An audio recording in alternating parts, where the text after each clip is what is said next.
시청자 여러분 안녕하십니까? 헬로티비 뉴스입니다. 코로나19 하루 신규 확진자가 5천 명을 넘었고 위중증 환자도 감당하기 힘들 만큼 증가하고 있습니다. 네, 새로운 변이 바이러스까지 등장해 우리의 일상 회복을 가로막고 있는데요. 혼란과 걱정이 다시 우리의 일상을 뒤흔들고 있습니다. 네, 걱정에 사로잡히기보다는 연말 불필요한 사적 모임을 좀 줄이고 또 방역 수칙을 잘 지키면서 평소와 같은 일상을 보내야 할 필요가 있겠습니다. 자, 모두가 함께할 때 일상 회복을 앞당길 수 있다는 점 다시 한번 기억하면서 헬로티비 뉴스 시작하겠습니다.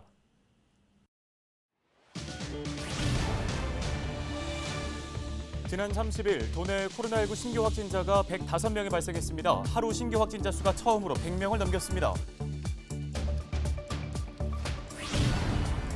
제8회 전국 동시지방선거가 180여일 남았습니다. 도내에서는 출마 선언이 이어지면서 선거 열기로 달아오르고 있습니다. 선관위도 불법행위 단속을 강화하고 나섰습니다. 지방선거가 6개월가량 남았지만 강원도 의원 선거구가 대폭 줄어들 전망입니다. 지역 주민들은 선거구를 나누는 인구 기준 강화가 현실에 맞지 않는다고 반발하고 있습니다. 헬로티비 뉴스를 통해 보도했던 범위고미 돌봄센터 입소 자격 논란에 대해서 강원도가 최근 내년부터 지역 내 취약계층까지 입소 우선순위를 변경한다고 밝혔습니다.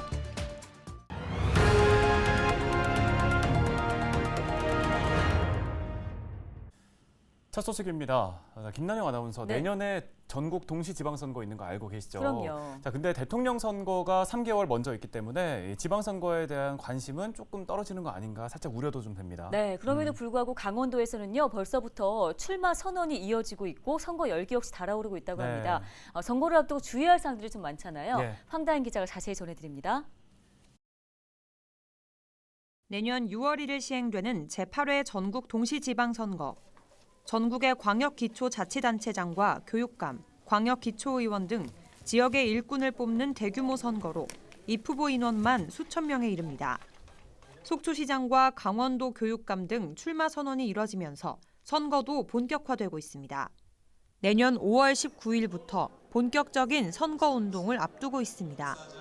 공직선거법은 과열, 불법 선거를 막기 위해 선거 전 6개월부터 후보자 간 불법 행위를 금지합니다. 입후보 예정자의 성명과 사진 등이 게재된 현수막은 물론 자치단체장의 활동 상황을 알리는 홍보물 발행이나 간판 등 광고물도 금지됩니다. 출마 후보자 지지나 반대 벽보나 사진, 인쇄물, 후보자를 상징하는 표찰, 인형 등을 제작해 판매해도 선거법 위반에 해당합니다.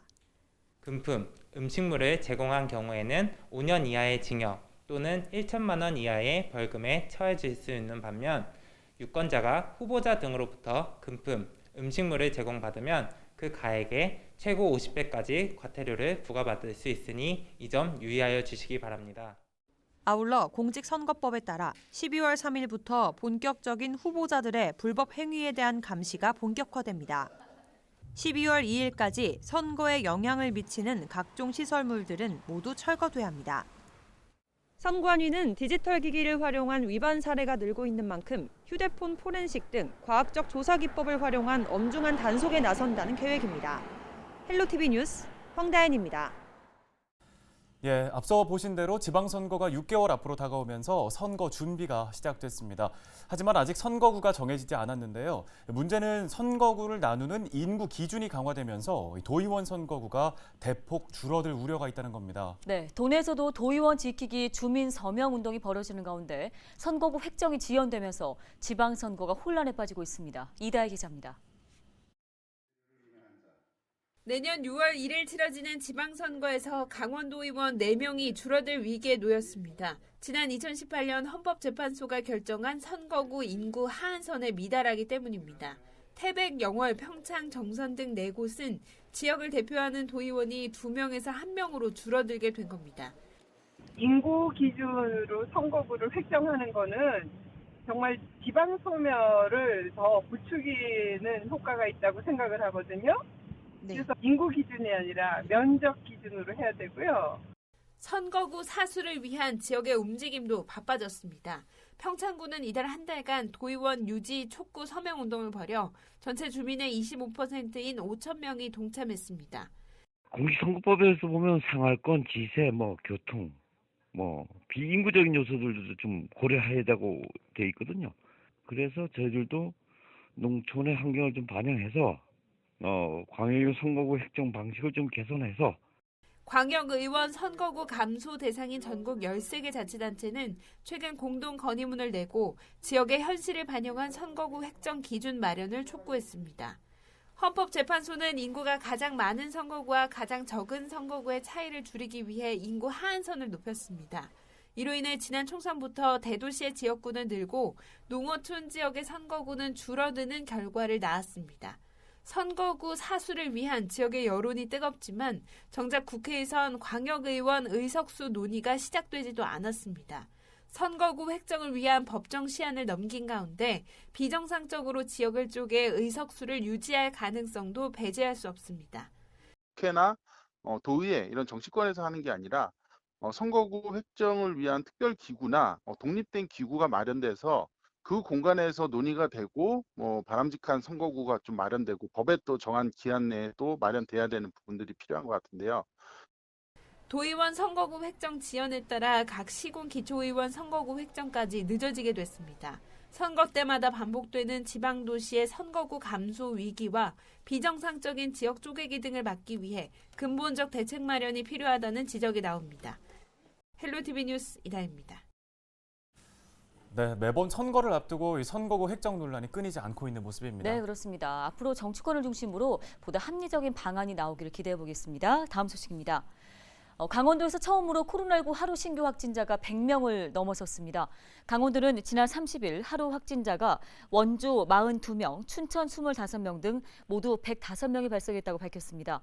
특히 원주에서는 사회복지시설과 어린이집을 중심으로 연쇄 감염이 속출했는데요.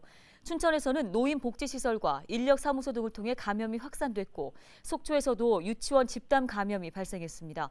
지난주 강원 지역의 하루 평균 확진자 수는 76.6명으로 집계돼 10월 마지막 주 대비 3배 이상 늘어난 수치를 기록했습니다. 춘천에서 연이어 아프리카 돼지열병 바이러스가 검출됐습니다. 춘천시는 지난 11월 25일 남산면에 이어 29일 사북면 지암리에서 발견된 야생 멧돼지 폐사체에서 ASF가 검출됐다고 밝혔습니다.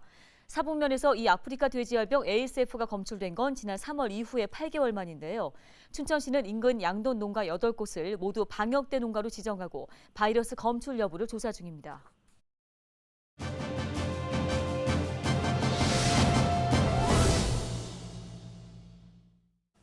횡성군이 가축 분뇨를 자원화하기 위한 퇴비 유통 전문 조직을 구축했습니다. 이를 통해 지역에서 화학 비료 사용이 크게 줄어들 것으로 보이는데요. 네, 횡성군 축산과 진정용 축산정책팀장을 연결해 관련 이야기 나눠보겠습니다.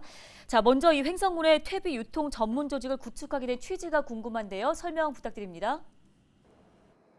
퇴비 유통 전문 조직은 경춘순환 농업을 떠나 설명할 수 없는데요. 퇴비 유통 전문 조직은 경축순환 농업의 일환으로 가축 분뇨 자원을 촉진시켜 자연순환 농업 활성화, 수질 토양 등 환경 오염 방지를 통해 축산 발전과 환경을 동시에 해결하는 취지로 이해하시면 될 것 같습니다. 구체적으로는요, 퇴비 유통 전문 조직을 통해 개별 축산 농가에는 힘든 퇴비 교반 작업을 도와주고 이를 통해 생산한 퇴비를 인근 경종 농가에 제공하여 친환경 축산을 만들어가는 것입니다.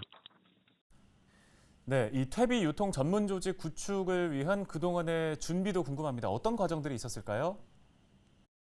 2019년부터 퇴비 전문 조직의 필요성을 인지하고 준비해 왔는데요. 공감대 형성 등 어려움이 있어 올해 시작하게 된 것이고요. 국도비 등 2억 원을 투자하여 인력 장비 등을 갖추고 첫 발을 떼게 된 것입니다. 이와는 별도로 횡성군은 경축순환농업 실현을 위해 올해 6월에 성지대학교 산학신부탄과 혁신기술개발사업 업무협약을 체결하고 가칭 경축순환농업 실현 TF 등을 발족하여 우리 횡성군 현실에 맞는 모델을 개발하기 위해 연구활동 등을 병행하고 있습니다. 예, 이 전문 조직에서 앞으로 구체적으로 어떤 일을 하게 되는지도 궁금한데요. 퇴비 유통 전문 조직은 구체적으로요. 축산 농가 내 축산 내 깔집 또는 퇴비사의 거름을 월 2회 교반 등을 통해 관리하고 우리군 농업기술센터에서 12 처방사를 발급받아 부속된 퇴비를 농경지 및 토지에 살포하게 됩니다. 이를 위해서는 무엇보다 대상 농가와 살포지 확보가 중요한데요. 현재까지 60농가와 108헥타르의 살포지를 확보하였고요. 이후 검증과 홍보를 통해 더 많은 농가와 더 많은 설비 면적을 확보할 계획을 가지고 있습니다. 네, 지역 농가의 기대도 클 것 같습니다. 앞으로의 계획과 또 기대되는 효과도 정리를 해주시죠. 사실 경축순환 농업은 새로운 개념은 아니고요. 좀 동떨어진 이야기처럼 들 수 있지만 예를 들어 우리 선조들은 퇴비뿐만 아니라 인분을 거름으로 사용할 정도로 경축순환 농업을 해왔고요. 다만 현재 와서 경축순환 농업의 필요성이 더욱더 중요하다 할 수 있을 것 같습니다. 경축순환 농업을 정착가 된다면 당연히 화학 비료의 사용이 줄어들어 토양 오염이 방지되고 경종 농가는 생산이 저감할 수 있고요. 주민 입장에서는 악취 발생 저감을 인한 주거 환경 개선이 이루어지며 축산 농가는 환경 오염의 주범이라는 오명에 벗어나는 것이죠. 경축순환 농업은 이런 시스템을 구축해가는 과정이며 지역 단위 중립의 자립형 사회를 구축하는 그린 뉴딜 정책의 핵심이기도 합니다. 경축순환 농업의 변화를 떠나 단기간에 이를 실현하기는 쉽지 않을 것 같습니다. 다만 그럼에도 불구하고 우리 축산과 농업이 반드시 나갈 방향인 만큼 저희 축산가도 최선을 다해 노력해 나갈 예정이니 주민들의 많은 관심과 참여 부탁드리겠습니다. 네, 말씀 잘 들었습니다. 횡성군 축산과 진정용 팀장이었습니다.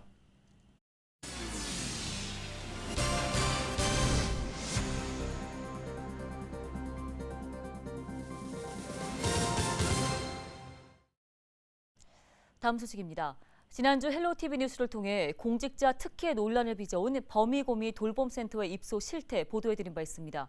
보도가 나간 이후 강원도가 내년부터 돌봄이 필요한 일반 취약계층에게 확대해서 운영하겠다고 밝혔습니다. 강원도는 입소 우선순위를 도청 직원 자녀에서 지역 내 한부모 가정과 맞벌이 부부 자녀 등으로 변경한다는 예정입니다.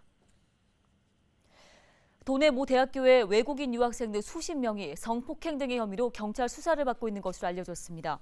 강원경찰청은 도내 모 대학 재학생과 졸업생 69명을 미성년자 의제 성폭행 혐의로 입건해 조사하고 있다고 밝혔습니다. 이들은 지난해 12월부터 15살 여중생을 100여 차례나 불러내 성관계를 맺은 혐의를 받고 있습니다. 경찰은 입건된 유학생들을 출국 정지시키고 피해자의 진술을 토대로 추가 조사를 벌이고 있습니다. 이번 경찰 수사는 만 13세 이상 16세 미만 청소년과 성관계를 할 경우 그 행위가 합의하에 이뤄진다더라도 폭행죄에 준해 취급하도록 지난해 5월 형법이 개정된 데 따른 것입니다. 최근 5년 동안 도내에서 10,000건이 넘는 화재가 발생해 사상자만 700명에 달했습니다. 이 중 겨울철 화재가 3,000건이 넘었고 230여 명의 인명피해가 발생한 것으로 조사됐습니다.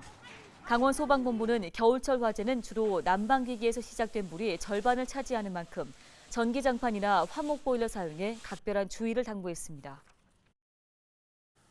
다음 소식입니다. 거리에 따라 요금을 내던 고성지역 농어촌 버스 요금이 내년부터 단일 요금제로 변경됩니다. 이에 따라 일반은 1,400원, 중고생은 1,120원, 초등생은 700원으로 단일화되는데요.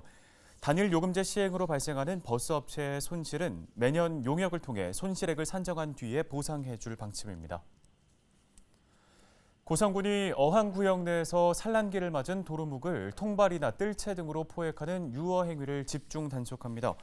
유어는 낚시나 통발 등을 이용해 놀이를 목적으로 수산 동식물을 포획하는 행위를 말하는데요. 단속 기간은 오는 5일까지로 위반할 경우 2년 이하의 징역이나 2천만 원 이하의 벌금이 부과될 수 있습니다. 철원 한탄강 주상절리길이 개방 11일 만에 4만 명이 넘는 관광객이 몰리면서 인기를 끌고 있습니다. 철원구는 지난 11월 19일 일반인에게 개방된 주상절리길에 4만 6,699명이 다녀갔다고 전했습니다.